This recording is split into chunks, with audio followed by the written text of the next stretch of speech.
ngasi thang numiki tolabana na ehna lokhusariba Bible gi topic asidi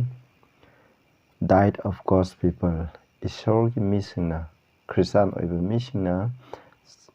sagadaba chinjak ase karino haibasi gi maramda aikoina Bible dagi fajana naina minase sinausin duga aina hadibse Bible dagi oiragadi na koina loksan view Bible dagi nataboy taragadi na koina inbiganu ahanbada ko ishoda pathana tawse sagada laibe ipa isho na kwainga litana thagasare ngasi ipa nana Bible da Christian oiba mipung khudingma ikoina sagadaba chinjak ase karino haibase ikoina mayauronda gi horaga aduga phongdokpiba revelation phawbada takpikhrabadugi maramda samlapna nainagadawri masida nana popinabiu aina ngamba khudimuk sunaki aningbigi matungna ohenbiu tare bisinausinde sunaki mapanaida popibiduna asumase fajana khangba ngamanbiu Prabhu Jisu Christ gi mingda khurumjari amen ekhoi ahanbada Genesis 1:29-30 yengmnase maheuron gi pandup ahanbagi 29-30 da ekhoi yengmnase ekhoi screen da yengbiro ishorna haiki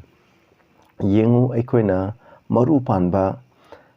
hab haiko hab badi manamasing khudingma prithibigi laimaida haudiba khudingma aina nakhoida pibi kharabani wahi aduga u pambi khudingma hairiba asida marudagi mahi panba u pambi khudingma aina nakhoida pibi kharabani hai to you it shall be for meat masi nakhoigi da makchinjak oikitabani hai sida Bible na paexna tapi maramdi ishona asangba manamasing haibdi koina hujik chanariba manamasing koina hairiba khudingmakse ishona ekoida pibiyeba aduga maruina u pambi masida maru yauraga mahi yanba u pambi khudingmaksisu ishona ekoida pibiye verse 30 da hai aduga prithibida lairiba sa khudingmak amasung atyada pairiba usek punamak aduga laimaida situn saliba usek khudingmak haidi ahingba punsi lairiba khudingmakta hai aina asangba mana masing ase makhoigi chinjakidam pibirabani hai maheuronda taibung mibe ishona ekoi mahaki mitam lawruga ekoi sembibani ekoi gi haksang ishona khang sembibani ekoi gi haksang asigi matungna ekoi gi haksang kadi sinja darka lai habse ishona khangi khangbadugi matungna ishona mana masing amasung wahi waise ishona ekoida saningai pibirami ekoida nate malem prithibida ishona sami khraba thwai pam jibu khudimmak ase makhoigi chinjakse asangba mana masing sing ase ekhoigi chinjak oigadamni haina Bible na takpibani masi aina haibnate Bible na haibni masi pap tawdringai mamangda ifadam amsung lairiba mipong khudimna hairibse saramhe aduga akhanana Genesis 2 gi 9:6 da ishona pi hai ishona mu hai 9 da ishona hai ishona laimaidagi wahi pamba khudimma khoina mitna yengbada phajaba afaba chinja oiba wahi khudimma ishona semki laimaidagi hadi malem prithibidagi semi du ahingbagi upambi asuju laikon hadi iden gi laikon atugi marakta haurami hai aduga afafatagi uatusu haurami hai ni ishona masida ko verse 16 da he ishona nupa du hai na of the every tree of the garden thou may it freely have hadu garden da hori khudung na oisa bi hai aduga afafatagi upambi asinatana hori khudumuk sabi hai aduna if adamna garden manung da lairing da pap tawdringai matanda mokoina saba chindak fruits ngaktane ba wahi ngaktane mokhoi asangba mana masing chate wahi ngakta charami maramdi wahi ngakta chara mokoina hingba ngamra habdi ngamme maramdi mokoina ahingbagi upambi adugi mahi sabna maram oidana mokhoi hakchang da tarka laiba khudumok to madu sabna loi phangeba aikoina wahi khatang charaga aikoi chata ba yara aikoi chindak chadana wahi khatang charaga khoi huji hingadra habdi adu khoi yat oiroeba adu if adam gi damakta di hingami maramdi makhoina ahingbagi upambigi uhei do sawi maduda aikoi gi punsi hingmada sangba tarka laiba masam khai loi yawi masini adu pap tawkhre pap tawruba matungda mu ishona kari chinjak ꯍꯥꯞꯆꯟꯕ꯭ꯔꯥ ꯍꯥꯏꯕꯁꯤ ꯌꯦꯡꯖꯦꯕ ꯁꯤꯗ Genesis 3:18ꯗ ꯍꯥꯏ ꯇꯤꯡꯈꯪ ꯄꯥꯝꯕꯤꯁꯤꯡ ꯃꯣꯡꯁꯣꯡ ꯃꯆꯥꯁꯤꯡ ꯍꯧꯔꯛꯑꯅꯤ ꯑꯗꯨꯒ ꯅꯍꯥꯛꯅ ꯂꯧꯕꯨꯛꯀꯤ ꯑꯁꯪꯕ ꯃꯅꯥ ꯃꯁꯤꯡ ꯆꯥꯒꯅꯤ ꯍꯥꯏꯕꯅꯤ ꯍꯥꯏꯗꯤ ꯃꯗꯨꯒꯤ ꯃꯇꯨꯡꯗ ꯏꯗꯦꯟ ꯒꯥꯔꯗꯦꯟꯗ ꯂꯩꯔꯤꯉꯩꯗ ꯃꯈꯣꯏ ꯎꯍꯩ ꯉꯥꯛꯇ ꯆꯥꯔꯝꯃꯤ ꯑꯗꯨꯕꯨ ꯎꯍꯩ ꯉꯥꯛꯇ ꯆꯥꯕꯗꯨꯅ ꯃꯈꯣꯏꯒꯤ ꯗꯔꯀꯥꯔ ꯂꯩꯕꯗꯣ ꯑꯍꯤꯡꯕꯒꯤ ꯎꯄꯥꯝꯕꯤ ꯑꯗꯨꯒꯤ ꯃꯍꯩ ꯆꯥꯕ ꯐꯪꯂꯣꯏꯗꯕꯅ ꯃꯈꯣꯏꯒꯤ ꯗꯔꯀꯥꯔ ꯂꯩꯕ ꯅꯣꯡꯃꯒꯤ ꯗꯔꯀꯥꯔ ꯂꯩꯕ ꯃꯁꯤ ꯑꯣꯏꯕ ꯆꯤꯟꯖꯥꯛꯁꯤꯡ ꯑꯗꯨ ꯐꯪꯕ ꯉꯝꯃꯔꯣꯏ ꯃꯗꯨꯅ ꯃꯔꯝ ꯑꯣꯏꯗꯨꯅ ꯏꯁꯣꯔꯅ ꯑꯁꯪꯕ ꯃꯅꯥ ꯃꯁꯤꯡ ꯆꯥꯒꯗꯕꯅꯤ ꯍꯥꯏꯕꯅꯤ ꯑꯁꯪꯕ ꯃꯅꯥ ꯃꯁꯤꯡ ꯍꯥꯏꯕꯁꯤ ꯂꯣꯏ ꯁꯨꯔꯦ ꯑꯩꯈꯣꯏꯒꯤ ꯍꯧꯖꯤꯛ ꯀꯥꯔꯕꯣꯍꯥꯏꯗ꯭ꯔꯦꯠ ꯄ꯭ꯔꯣꯇꯤꯟ ꯐꯦꯠ ꯃꯤꯅꯔꯦꯜ ꯑꯁꯤꯅꯆꯤꯡꯕ ꯈꯨꯗꯤꯡꯃꯛꯁꯦ ꯃꯁꯤꯗ ꯂꯣꯏ ꯌꯥꯎꯈ꯭ꯔꯦꯕ ꯒ꯭ꯔꯤꯟ ꯍꯥꯞꯁ ꯍꯥꯏꯕꯗꯤ ꯐꯧ ꯍꯥꯏꯕꯁꯤꯁꯨ ꯃꯈꯜ ꯑꯃꯅꯤ ꯂꯣꯏ ꯂꯩꯈ꯭ꯔꯦ ꯃꯁꯤ ꯑꯩꯈꯣꯏꯅ ꯃꯁꯤ ꯍꯥꯞꯆꯤꯜꯂꯛꯄꯅꯦꯕ ꯄꯥꯞ ꯇꯧꯔꯕ ꯃꯇꯨꯡꯗ ꯑꯃꯨꯛ ꯍꯥꯞꯆꯤꯜꯂꯦ ꯑꯗꯨꯒ ꯏꯁꯤꯡ ꯏꯆꯥꯎꯒꯤ ꯃꯇꯨꯡꯗ ꯑꯃꯨꯛ ꯀꯔꯤ ꯇꯧꯔꯤ ꯍꯥꯏꯕ ꯏꯁꯤꯡ ꯏꯆꯥꯎꯒꯤ ꯃꯇꯨꯡꯗ ꯃꯤꯁꯤꯡꯅ ꯆꯥꯕ ꯌꯥꯕ ꯏꯁꯣꯔꯅ ꯀꯔꯤ ꯑꯃꯨꯛ ꯑꯌꯥꯕ ꯄꯤꯈꯤꯕ꯭ꯔꯥ ꯍꯥꯏꯕꯁꯦ ꯑꯩꯈꯣꯏ ꯌꯦꯡꯅꯁꯦꯕ ꯃꯩꯍꯧꯔꯣꯟ 7:2ꯗ ꯍꯥꯏ ꯅꯋꯥꯗ ꯍꯥꯏ ꯑꯁꯦꯡꯕ ꯁꯥ ꯈꯨꯗꯤꯡꯃꯛ ꯅꯍꯥꯛꯅ ꯖꯨꯔꯥ 8 ꯂꯥꯕ ꯑꯃꯣꯝꯁꯦ ꯂꯥꯕ 8 ꯑꯃꯣꯝ 8 ꯅꯍꯥꯛꯅ ꯍꯤ ꯃꯅꯨꯡꯗ ꯄꯨꯁꯟꯒꯗꯕꯅꯤ ꯑꯗꯨꯒ ꯁꯦꯡꯗꯕ ꯁꯥꯁꯤꯡ ꯑꯗꯨꯅ ꯂꯥꯕ ꯑꯃꯣꯝ ꯄꯨꯁꯟꯒꯗꯕꯅꯤ ꯅ ꯏꯁꯣꯔꯅ ꯍꯥꯏꯌꯦꯕ ꯑꯗꯨꯅ ꯑꯗꯨꯒꯤ ꯃꯇꯨꯡꯗ ꯄꯨꯁꯟꯈ꯭ꯔꯦ ꯑꯗꯨꯒꯤ ꯃꯇꯨꯡꯗ ꯏꯁꯤꯡ ꯏꯆꯥꯎꯒꯤ ꯄ꯭ꯔꯤꯊꯤꯕꯤꯗ ꯂꯩꯔꯤꯕ ꯎꯄꯥꯟ ꯋꯥꯄꯥꯟ ꯎꯍꯩ ꯋꯥꯍꯩ ꯃꯅꯥ ꯃꯁꯤꯡ ꯖꯤꯕ ꯈꯨꯗꯤꯡꯃꯛ ꯂꯣꯏꯅ ꯍꯥꯠꯈ꯭ꯔꯦ ꯑꯗꯨꯅ ꯃꯔꯝ ꯑꯣꯏꯗꯨꯅ ꯇꯥꯏꯕꯪ ꯃꯤꯑꯣꯏꯕꯁꯦ ꯑꯩꯈꯣꯏꯅ ꯒꯤꯗꯃꯛ ꯏꯁꯣꯔꯅ ꯑꯌꯥꯕ ꯄꯤꯕ ꯑꯣꯏꯅ ꯁꯥꯁꯦ ꯑꯃꯨꯛ ꯑꯌꯥꯕ ꯄꯤꯔꯝꯃꯦꯕ ꯑꯁꯦꯡꯕ ꯁꯥꯗꯣ ꯆꯥꯕ ꯌꯥꯔꯝꯃꯦ ꯃꯔꯝꯗꯤ ꯀꯔꯤꯒꯤꯅꯣ ꯍꯥꯏꯗꯤ ꯑꯁꯦꯡꯕꯁꯦ ꯂꯥꯕ 8 ꯑꯃꯣꯝ 8ꯅꯤ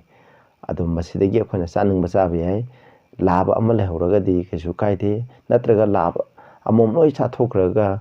ꯑꯃꯣꯝ ꯑꯃ ꯈꯥꯛꯑꯒ ꯑꯇꯩ ꯂꯣꯏ ꯆꯥꯊꯣꯛꯈ꯭ꯔꯁꯨ ꯀꯩꯁꯨ ꯀꯥꯏꯗꯦꯕ ꯃꯁꯤꯗꯩ ꯆꯥꯒꯗ ꯂꯥꯕ ꯅꯠꯇ꯭ꯔꯒ ꯑꯃꯣꯝ ꯈꯔ ꯂꯦꯝꯍꯧꯒꯅꯤ ꯑꯗꯨꯒ ꯃꯈꯣꯏ 10 ꯂꯩꯒꯅꯦꯕ ꯑꯗꯨꯕꯨ ꯁꯦꯡꯗꯕ ꯁꯥꯗꯤ ꯁꯨꯞꯅꯇꯪꯒꯤ ꯂꯥꯕ ꯑꯃꯒ ꯑꯃꯣꯝ ꯑꯃꯈꯛꯇꯅꯦ ꯅꯣꯡꯁꯥ ꯂꯥꯕ ꯑꯃꯒ ꯑꯃꯣꯝ ꯀꯩ ꯂꯥꯕ ꯑꯃꯒ ꯑꯃꯣꯝ ꯍꯨꯏ ꯂꯥꯕ ꯑꯃꯒ ꯑꯃꯣꯝ ꯑꯣꯛ ꯂꯥꯕ ꯑꯃꯒ ꯑꯃꯣꯝ ꯑꯅꯤꯁꯤ ꯃꯅꯨꯡꯗ ꯑꯃ ꯆꯥꯊꯣꯛꯈꯤꯕ ꯇꯥꯔꯒꯗꯤ ꯃꯈꯣꯏꯒꯤ ꯙꯔꯥ ꯄ꯭ꯔꯤꯊꯤꯕꯤꯗ ꯂꯩꯍꯧꯔꯔꯣꯏꯕ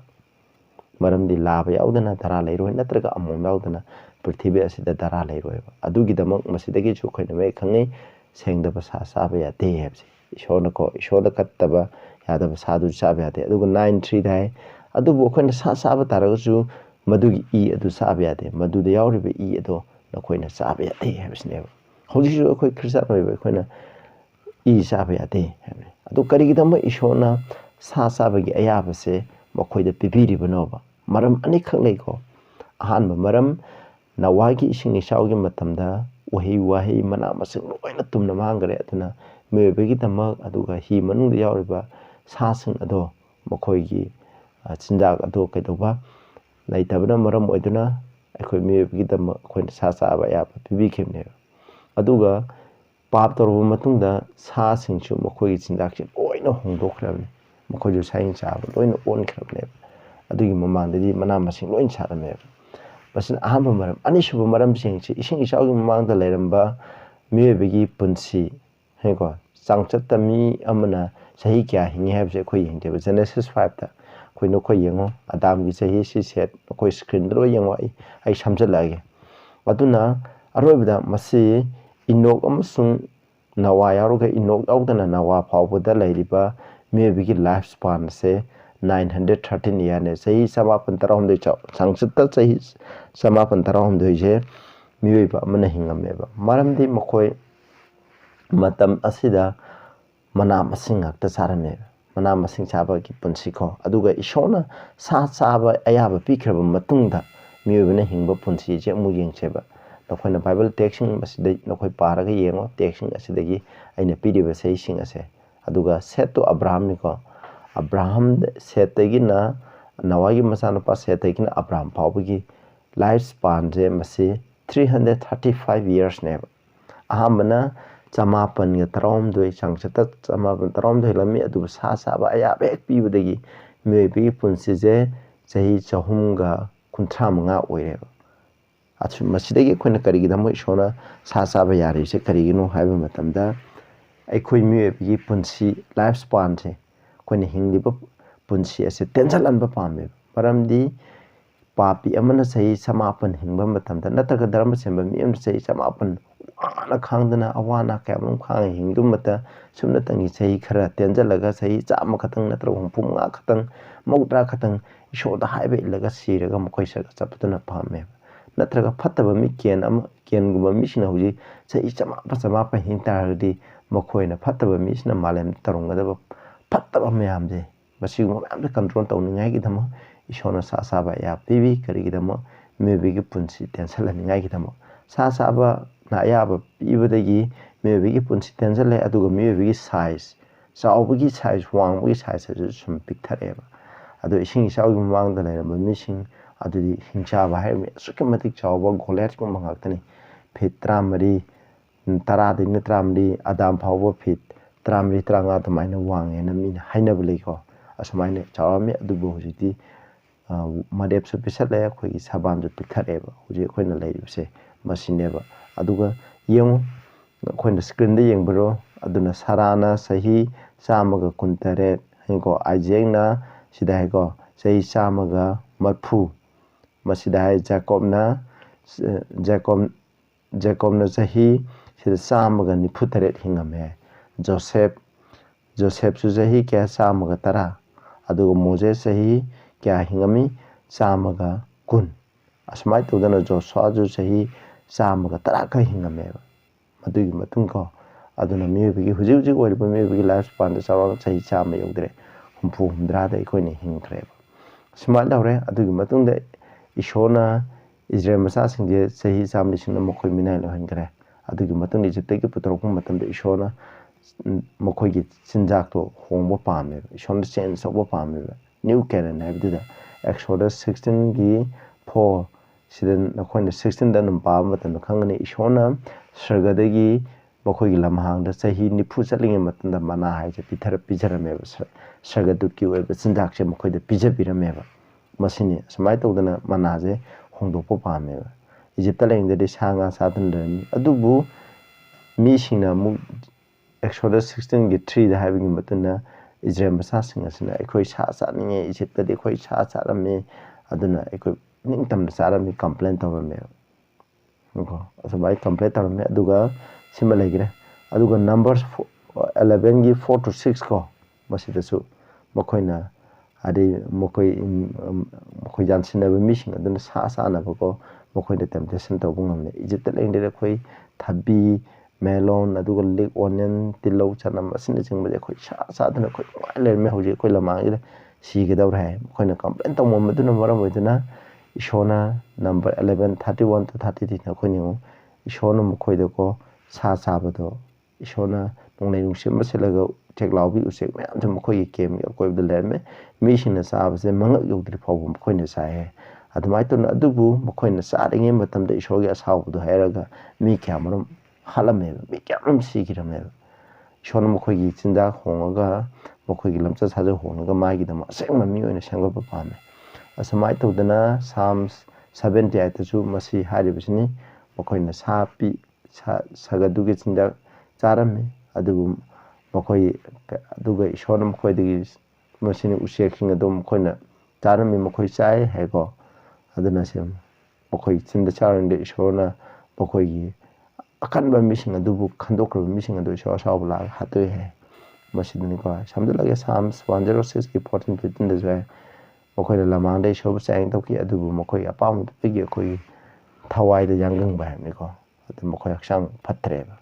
adumaina complain to ba adu dagi maram oiduna ishona isa masa singge sa ba aya ba piki adu su karamba aseng ba sa sing chana ba seng da ba amang ba seng da ba haibse ishona me khena khona Mahoron dagi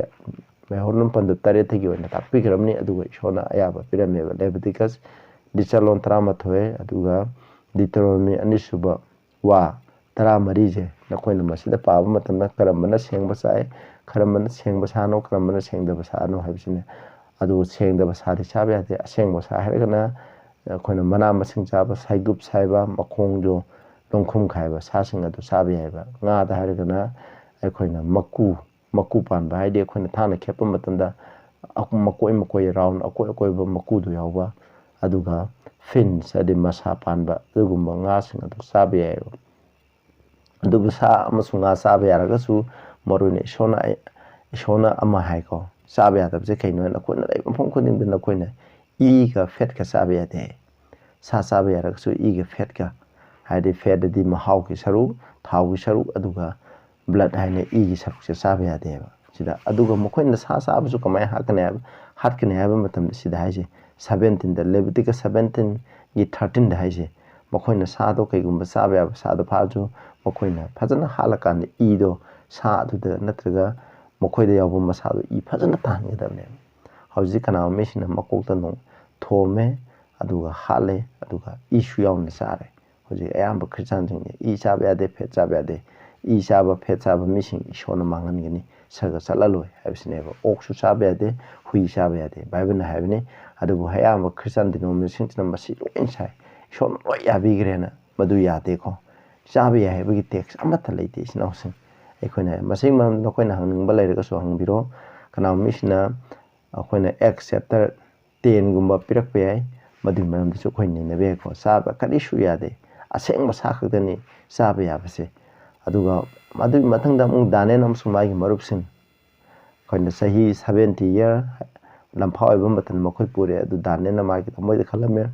ꯀꯔꯤ ꯅꯤꯡꯊꯧꯅ ꯁꯥ ꯄꯤꯔꯝꯃꯦꯕ ꯁꯥꯁꯦ ꯑꯣꯛ ꯀꯔꯤ ꯀꯔꯥ ꯁꯦꯡꯗꯕ ꯁꯥ ꯃꯈꯩꯁꯨ ꯂꯣꯏ ꯄꯤꯔꯝꯃꯦ ꯑꯗꯨ ꯃꯇꯝꯗ ꯗꯥꯅꯤꯌꯦꯜ ꯑꯣꯏꯅ ꯃꯈꯣꯏꯅ ꯆꯥꯒꯦ ꯈꯟꯗꯦ ꯑꯗꯨ ꯃꯇꯝꯗ ꯗꯥꯅꯤꯌꯦꯜꯅ ꯑꯩꯈꯣꯏꯗꯤ ꯑꯣꯛꯁꯥ ꯆꯥꯖꯔꯣꯏ ꯑꯩꯈꯣꯏꯗꯤ ꯑꯁꯦꯡꯕ ꯁꯥ ꯆꯥꯒꯦ ꯍꯥꯏꯗꯦ ꯑꯗꯨ ꯃꯈꯣꯏꯅ ꯃꯅꯥ ꯃꯁꯤꯡ ꯆꯥꯕ ꯐꯩꯅ ꯈꯟꯕꯗꯨꯅ ꯃꯈꯣꯏ ꯊꯃꯣꯏꯗ lợi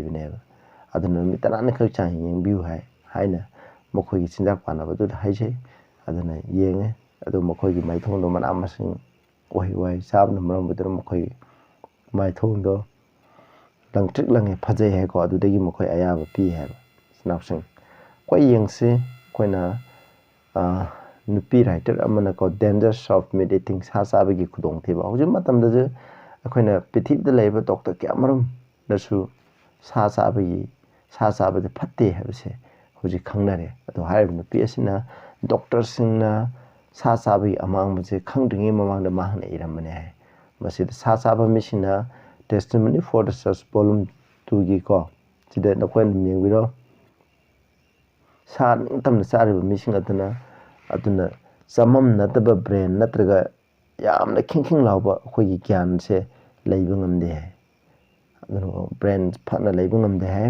ꯑꯗꯨ ꯁꯥ ꯆꯥꯕꯁꯦ ꯍꯛꯆꯥꯡ ꯐꯔꯝꯃꯒꯁꯨ ꯍꯧꯖꯤꯛꯇꯤ ꯐꯠꯇꯔꯦ ꯀꯦꯟꯁꯔ ꯇ꯭ꯌꯨꯃꯔꯁ ꯑꯗꯨꯒ ꯁꯤꯡꯂꯤꯒ ꯃꯔꯤ ꯂꯩꯅꯕ ꯑꯅꯥꯕꯁꯤꯡ ꯑꯁꯦ ꯁꯥ ꯆꯥꯕꯗꯒꯤ ꯊꯣꯛꯑꯦ ꯌꯥꯝ ꯆꯨꯝꯃꯦ ꯍꯧꯖꯤꯛ ꯀꯦꯟꯁꯔ ꯅꯥꯕꯁꯦ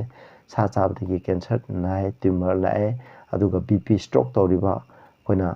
ꯁꯤꯡꯂꯤ ꯅꯥꯎꯔꯤꯒ ꯊꯃꯣꯏꯒ ꯃꯔꯤ ꯂꯩꯅꯕ ꯂꯥꯏꯅꯥ ꯀꯌꯥꯃꯔꯨꯝ ꯁꯥꯗ ꯌꯥꯎꯕ ꯀꯔꯤ ꯌꯥꯎꯕ ꯀꯣꯂꯦꯁꯇꯦꯔꯣꯜꯁꯦ ꯆꯥꯕꯗꯨꯅ ꯃꯔꯝ ꯑꯣꯏꯗꯨꯅ ꯍꯧꯖꯤꯛ ꯑꯅꯥꯕ ꯀꯌꯥꯃꯔꯨꯝ ꯊꯣꯛꯂꯛꯏꯕ ꯃꯁꯤꯅꯤꯀꯣ ꯑꯗꯨꯒ ꯀꯥꯎꯟꯁꯤꯜꯁ ꯑꯣꯟ ꯗꯥꯏꯠ ꯑꯦꯟ ꯐꯨꯗ ꯑꯁꯤꯗ ꯑꯃꯨꯛ ꯍꯥꯏ ꯁꯥ ꯆꯥꯕꯅ ꯑꯩꯈꯣꯏꯒꯤ ꯍꯛꯆꯥꯡ ꯑꯗꯨꯒ ꯃꯦꯟꯇꯦꯜ ꯑꯩꯈꯣꯏꯒꯤ ꯋꯥꯈꯜꯒꯤ ꯁꯛꯇꯤ ꯑꯗꯨꯒ ꯂꯝꯆꯠꯀꯤ ꯑꯣꯏꯕ ꯁꯛꯇꯤꯁꯤꯡ ꯑꯁꯦ ꯁꯣꯟꯊꯍꯜꯂꯤ ꯍꯥꯏ ꯃꯁꯤꯅ ꯑꯗꯨꯒ ꯁꯥ ꯆꯥꯕꯅ ꯑꯩꯈꯣꯏꯁꯦ ꯁꯥꯒꯤ ꯂꯝꯆꯠ ꯑꯣꯏꯍꯜꯂꯤ ꯍꯥꯏꯅꯤ ꯃꯁꯤ ꯁꯥꯒꯤ ꯂꯝꯆꯠ ꯆꯠꯂꯛꯄꯅ ꯃꯔꯝ ꯑꯣꯏꯗꯨꯅ ꯑꯩꯈꯣꯏꯗ ꯊꯋꯥꯏꯒꯤ ꯑꯣꯏꯕ ꯏꯁꯣꯔꯒꯤ ꯂꯝꯕꯤꯗꯀꯣ ꯑꯩꯈꯣꯏ ꯍꯟꯊꯔꯛꯑꯦ ꯑꯗꯨꯅ ꯑꯩꯈꯣই ꯑꯆꯨꯝꯕ ꯈꯪꯕꯒꯤ ꯒ꯭ꯌꯥꯟꯁꯦ ꯍꯟꯊꯔꯛꯑꯦ ꯍꯥꯏꯕꯅꯤ ꯍꯧꯖꯤꯛ ꯑꯩꯈꯣꯏꯅ ꯍꯧꯖꯤꯛ ꯄ꯭ꯔꯤꯊꯤꯕꯤꯗ ꯑꯁꯨꯛꯀꯤ ꯃꯇꯤꯛ ꯀ꯭ꯔꯥꯏꯝ ꯌꯥꯝ ꯆꯥꯎꯅ ꯊꯣꯛꯂꯤꯁꯦ ꯀꯔꯤꯒꯤꯅꯣ ꯁꯥ ꯆꯥꯕ ꯌꯨ ꯊꯛꯄꯗꯒꯤꯅ ꯁꯥ ꯆꯥꯕꯗꯨꯅ ꯁꯥꯍꯤꯡ ꯑꯣꯏꯍꯜꯂꯦꯕ ꯑꯩꯈꯣꯏꯅ ꯁꯥ ꯆꯥꯕꯁꯤꯅ ꯁꯥꯒꯤ ꯂꯝꯆꯠ ꯌꯦꯡꯉꯨ ꯍꯧꯖꯤꯛ ꯀꯩ ꯅꯣꯡꯁꯥ ꯂꯩꯔꯤꯕꯁꯤꯡ ꯁꯥꯍꯤꯡ ꯆꯥꯕ ꯖꯤꯕꯁꯤꯡ ꯑꯁꯦ ꯃꯈꯣꯏꯒꯤ ꯂꯝꯆꯠꯁꯦ ꯀꯃꯥꯏꯅ ꯇꯧꯏ ꯌꯦꯡꯉꯨ ꯑꯁꯨꯛꯀꯤ ꯃꯇꯤꯛ ꯐꯠꯇꯦꯕ ꯑꯗꯨꯒ ꯃꯅꯥ ꯃꯁꯤꯡ ꯆꯥꯕ ꯑꯩꯈꯣꯏꯅ ꯁꯟ ꯃꯈꯣꯏꯗꯤ ꯌꯥꯝ ꯇꯦꯕꯅꯦꯕ ꯑꯗꯨꯒ ꯀꯟꯕꯁꯨ ꯑꯩꯈꯣꯏꯅ ꯃꯅꯥ ꯃꯁꯤꯡ ꯆꯥꯕꯒ ꯁꯥ ꯆꯥꯕ ꯀꯅꯥꯅ ꯍꯦꯟꯅ ꯀꯜꯂꯤ ꯑꯩꯈꯣꯏꯅ ꯀꯅꯥꯒꯨꯝꯕ ꯃꯤꯁꯤꯅ ꯁꯥ ꯆꯥꯗ꯭ꯔꯗꯤ ꯄꯥꯡꯒꯜ ꯂꯩꯔꯣꯏ ꯃꯗꯨ ꯑꯄꯪꯕꯅꯦꯕ ꯍꯣꯏ ꯈꯨꯗꯛꯀꯤ ꯑꯣꯏꯕ ꯄꯥꯡꯒꯜꯗꯤ ꯐꯪꯉꯝꯗꯕ ꯌꯥꯏ ꯂꯣꯡ ꯂꯥꯁꯇꯤꯡ ꯑꯣꯏꯕ ꯄꯥꯡꯒꯜꯗꯤ ꯃꯅꯥ ꯃꯁꯤꯡ ꯆꯥꯕꯗꯤ ꯐꯪꯉꯤ ꯃꯔꯨꯑꯣꯏꯅ ꯄ꯭ꯔꯤꯊꯤꯕꯤꯗ ꯈ꯭ꯋꯥꯏꯗꯒꯤ ꯑꯀꯟꯕꯁꯦ ꯁꯥꯃꯨꯁꯦ ꯑꯁꯨꯛꯀꯤ ꯃꯇꯤꯛ ꯀꯪꯐꯥꯜꯗ ꯂꯩꯕꯁꯤꯡꯗ ꯀꯜꯂꯦꯕ ꯑꯗꯨ ꯃꯥ ꯀꯩꯁꯦ ꯃꯅꯥ ꯃꯁꯤꯡ ꯆꯥꯏꯑꯕ ꯑꯗꯨꯅ ꯀꯩ ꯑꯃꯇ ꯑꯩꯈꯣꯏ ꯁꯝꯄꯣꯛ ꯈꯣꯏꯕ ꯌꯥꯔꯣꯏ ꯁꯟ ꯍꯥꯏꯕꯁꯦ ꯃꯁꯤꯅ ꯁꯝꯄꯣꯛ ꯈꯣꯏꯕ ꯈꯣꯏꯑꯕ ꯃꯁꯤꯅꯤ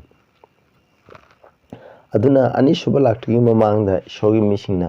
ꯀꯔꯤ ꯆꯤꯟꯖꯥꯛ ꯆꯥꯒꯅꯤ ꯍꯥꯏꯕꯁꯦ ꯑꯩꯈꯣꯏ ꯈꯟꯕ ꯇꯥꯏꯀꯣ ꯍꯧꯖꯤꯛ ꯃꯇꯝꯗꯤ ꯁꯥ ꯆꯥꯕ ꯐꯠꯇ꯭ꯔꯦ ꯍꯥꯏꯕꯒꯤ ꯃꯔꯝꯗꯤ ꯁꯥ ꯉꯥꯗ ꯂꯩꯅꯥ ꯇꯤꯟꯅꯥ ꯃꯌꯥꯝ ꯍꯦꯟꯒꯠꯂꯦ ꯑꯗꯨꯅ ꯕꯥꯔꯗ ꯐ꯭ꯂꯨ ꯑꯗꯒꯤ ꯁ꯭ꯋꯥꯏꯟ ꯐ꯭ꯂꯨ ꯑꯁꯤꯅꯆꯤꯡꯕ ꯃꯌꯥꯝ ꯊꯣꯛꯂꯛꯑꯦꯕ ꯑꯁꯤꯅ ꯃꯔꯝ ꯑꯣꯏꯗꯨꯅ ꯁꯥ ꯆꯥꯕꯁꯦ ꯐꯠꯇ꯭ꯔꯦ ꯍꯥꯏꯕꯅꯦꯕ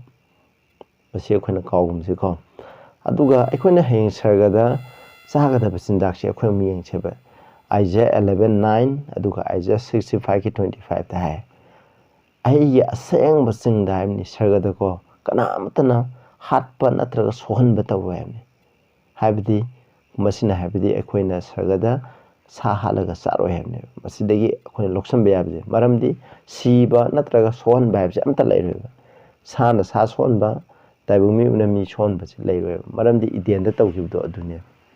ꯃꯗꯨꯒ ꯆꯞ ꯃꯥꯟꯅꯕꯅꯤ ꯑꯩꯈꯣꯏ ꯈꯨꯗꯤꯡꯃꯛ ꯁꯥꯒꯅꯤ ꯁꯤꯗꯁꯨ ꯑꯥꯏꯖꯤꯌꯥ 65:25ꯗ ꯀꯩꯁꯥꯜ ꯌꯥꯎ ꯃꯈꯣꯏ ꯄꯨꯟꯅ ꯆꯥꯃꯤꯟꯅꯒꯅꯤ ꯅꯣꯡꯁꯥꯁꯨ ꯁꯟ ꯂꯥꯕꯒꯨꯝꯅ ꯆꯔꯨ ꯆꯥꯒꯅꯤ ꯍꯥꯏꯁꯦ ꯁꯤꯀꯣ ꯄꯨꯝꯅꯃꯛꯁꯦ ꯑꯩꯈꯣꯏꯅ ꯆꯥꯒꯅꯤ ꯍꯥꯏꯕꯅꯤ ꯑꯗꯨꯒ Revelation 22ꯒꯤ 1-2ꯗꯁꯨ ꯍꯥꯏꯕꯒꯤ ꯃꯇꯨꯡꯏꯟꯅ ꯑꯩꯈꯣꯏꯅ ꯍꯌꯦꯡ ꯁꯔꯒꯗ ꯆꯥꯒꯗꯕꯁꯦ ꯀꯔꯤꯅꯣ ꯑꯍꯤꯡꯕꯒꯤ ꯎꯄꯥꯟꯕꯤ ꯑꯗꯨꯗ ꯆꯍꯤ ꯈꯨꯗꯤꯡ ꯊꯥ ꯈꯨꯗꯤꯡꯒꯤ ꯃꯍꯩ ꯑꯃꯃꯝ ꯌꯥꯜꯂꯦ ꯑꯗꯨꯅ ꯆꯍꯤ ꯑꯃꯗ ꯊꯥ 19 ꯂꯩ ꯑꯗꯨꯅ ꯃꯍꯩ ꯇꯣꯉꯥꯟ ꯇꯣꯉꯥꯟ ꯃꯈꯜꯒꯤ ꯊꯥ 19 ꯂꯩꯌꯦꯕ ꯃꯁꯤ ꯆꯥꯒꯅꯦꯕ ꯑꯩꯈꯣꯏ ꯁꯔꯒꯗ ꯑꯁꯤꯒꯨꯝꯕ ꯎꯍꯩꯁꯦ ꯑꯩꯈꯣꯏ ꯆꯥꯒꯅꯦꯕ ꯃꯅꯥ ꯃꯁꯤꯡ ꯆꯥꯒꯅꯤ ꯁꯔꯒꯗ ꯑꯩꯈꯣꯏ ꯁꯥ ꯆꯥꯔꯣꯏ ꯍꯥꯏꯕꯁꯤꯅꯦꯕ ꯏꯆꯤꯟꯅꯥꯎꯁꯥ ꯑꯗꯨꯅ ꯑꯩꯈꯣꯏ ꯍꯧꯖꯤꯛ ꯕꯥꯏꯕꯜꯗꯒꯤ ꯐꯖꯅ ꯅꯩꯅꯈ꯭ꯔꯕꯁꯤꯒꯤ ꯃꯇꯨꯡꯏꯟꯅ ꯏꯆꯤꯟꯅꯥꯎꯁꯥ ꯑꯩꯈꯣꯏꯅ ꯄ꯭ꯔꯚꯨꯅ ꯑꯩꯈꯣꯏ ꯁꯔꯒ ꯆꯠꯄ ꯍꯧꯖꯤꯛꯀꯤ ꯃꯇꯤꯛ ꯅꯛꯈ꯭ꯔꯦ ꯄ꯭ꯔꯚꯨꯅ ꯂꯥꯛꯄ ꯅꯛꯈ꯭ꯔꯦ ꯑꯗꯨ ꯑꯣꯏꯇꯥꯔꯒꯗꯤ ꯑꯩꯈꯣꯏꯅ ꯁꯥ ꯆꯥꯕ ꯊꯣꯛꯄ ꯗꯔꯀꯥꯔ ꯂꯩꯔꯦꯕ ꯃꯔꯝꯗꯤ ꯑꯩꯈꯣꯏ ꯁꯔꯒꯗ ꯁꯥ ꯆꯥꯔꯣꯏꯕ ꯑꯗꯨꯒ ꯀꯅꯥꯒꯨꯝꯕ ꯃꯤꯁꯤꯡꯅ ꯁꯥ ꯆꯥꯕ ꯇꯥꯔꯒꯁꯨ ꯑꯁꯦꯡꯕ ꯁꯥ ꯆꯥꯕꯤꯌꯨ ꯏ ꯆꯥꯕ ꯌꯥꯗꯦ ꯐꯦꯠ ꯆꯥꯕ ꯌꯥꯗꯦ ꯍꯥꯏꯕꯁꯤꯅꯦꯕ ꯑꯗꯨꯅ ꯑꯩꯈꯣꯏ ꯑꯁꯦꯡꯕ ꯈ꯭ꯔꯤꯁꯇꯥꯟ ꯑꯃ ꯑꯣꯏꯒ ꯇꯥꯔꯗꯤ ꯄ꯭ꯔꯚꯨꯅ ꯄꯥꯝꯕꯁꯦ ꯑꯩꯈꯣꯏ ꯁꯥ ꯆꯥꯕꯁꯦ ꯄꯥꯝꯗꯦ ꯃꯔꯝꯗꯤ ꯁꯥ ꯆꯥꯕꯅ ꯑꯩꯈꯣꯏ ꯁꯥꯒꯤ ꯂꯝꯆꯠ ꯆꯠꯍꯜꯂꯤ ꯑꯩꯈꯣꯏ ꯏꯁꯣꯔꯒꯤ ꯑꯆꯨꯝꯕ ꯂꯝꯕꯤ ꯆꯠꯄ ꯃꯇꯝꯗ ꯃꯥꯒꯤꯗꯃꯛ ꯊꯧꯔꯥꯡ ꯇꯧꯕꯗ ꯌꯥꯝꯅ ꯋꯥꯒꯅꯦꯕ ꯑꯩꯈꯣꯏꯅ ꯇꯦꯝꯇꯦꯁꯟ ꯉꯥꯛꯊꯣꯛꯄ ꯉꯝꯃꯣꯏ ꯑꯗꯨꯅ ꯑꯩꯈꯣꯏ ꯌꯥꯔꯒꯗꯤ ꯏꯁꯣꯔꯅ ꯍꯥꯏꯕꯤꯈ꯭ꯔꯤꯕ ꯆꯤꯟꯖꯥꯛ ꯑꯁꯦ ꯕꯥꯏꯕꯜꯗ ꯄ꯭ꯔꯤꯁꯀ꯭ꯔꯥꯏꯕ ꯇꯧꯈ꯭ꯔꯕ ꯏꯐꯥꯗꯥꯝꯅ ꯄꯥꯞ ꯇꯧꯗ꯭ꯔꯤꯉꯩꯗ ꯆꯥꯔꯝꯕ ꯑꯗꯨꯒ ꯍꯌꯦꯡ ꯁꯔꯒꯗꯁꯨ ꯑꯩꯈꯣꯏꯅ ꯆꯥꯒꯗꯕ ꯁꯥ ꯎꯆꯦꯛ ꯂꯩꯔꯤꯕ ꯈꯨꯗꯤꯡꯃꯛꯅ ꯆꯥꯃꯤꯟꯅꯒꯗꯕ ꯆꯤꯟꯖꯥꯛꯁꯤ ꯑꯩꯈꯣꯏ ꯆꯥꯁꯤ ꯍꯥꯏꯅ ꯑꯩꯅ ꯃꯌꯥꯝꯗ ꯍꯥꯏꯖꯔꯤ ꯇꯥꯕꯤꯔꯤꯕ ꯃꯌꯥꯝꯅ ꯏꯁꯣꯔꯅ ꯄꯣꯛꯄꯤꯕ ꯑꯣꯏꯁꯅꯨ ꯄ꯭ꯔꯊꯅꯥ ꯇꯧꯁꯦ ꯁꯔꯒꯗ ꯂꯩꯕ ꯏꯄꯥ ꯏꯁꯣꯔ ꯑꯩꯈꯣꯏꯒꯤ ꯆꯤꯟꯖꯥꯛꯇꯤ ꯎꯍꯩ ꯋꯥꯍꯩ ꯑꯁꯪꯕ ꯃꯅꯥ ꯃꯁꯤꯡ ꯑꯁꯦ ꯑꯩꯈꯣꯏ ꯅꯍꯥꯛꯀꯤꯗꯃꯛ ꯃꯤ ꯑꯣꯏꯈ꯭ꯔꯕ ꯈꯨꯗꯤꯡꯃꯛꯅ ꯆꯥꯒꯗꯕꯅꯤ ꯅꯍꯥꯛꯅ ꯄꯥꯝꯕ ꯆꯤꯟꯖꯥꯛꯇꯤ ꯃꯁꯤꯅꯤ ꯍꯥꯏꯕꯁꯤ ꯈꯪꯍꯟꯕꯤꯔꯦ ꯃꯁꯤꯒꯤꯗꯃꯛ ꯊꯥꯒꯠꯆꯔꯦ ꯑꯗꯨꯅ ꯇꯥꯕꯤꯔꯤꯕ ꯏꯆꯤꯟ ꯏꯅꯥꯎ ꯈꯨꯗꯤꯡꯗꯁꯨ ꯕꯣꯔ ꯄꯤꯅꯕꯤꯌꯨ ꯅꯍꯥꯛꯅ ꯍꯥꯏꯕꯁꯤꯒꯤ ꯃꯇꯨꯡꯗ ꯆꯠꯄ ꯉꯝꯍꯟꯕꯤꯌꯨ ꯄ꯭ꯔꯚꯨ ꯖꯤꯁꯨꯒꯤ ꯃꯤꯡꯗ ꯈꯨꯔꯨꯝꯖꯔꯤ ꯑꯥꯃꯦꯟ